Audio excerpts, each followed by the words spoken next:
Hi, space explorers. Have you ever looked up at night and seen the stars winking at you? Like little diamonds dancing in the sky?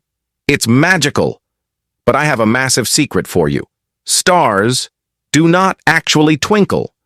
Out in space, they shine steadily, just like this flashlight. So why do they look like they are twinkling? It's because of Earth. Before starlight reaches your eyes, it has to zoom through Earth's atmosphere, which is like a giant thick blanket of air around our planet. And this air is always moving, swirling with wind and different temperatures. Imagine looking at a coin at the bottom of a swimming pool.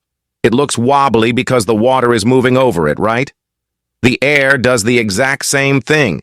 It bends the straight beam of starlight back and forth, just a tiny bit. By the time that wobbly light hits your eye, your brain thinks, aha, it's twinkling. So, a twinkle is just a star saying hello through wobbly air. Keep looking up.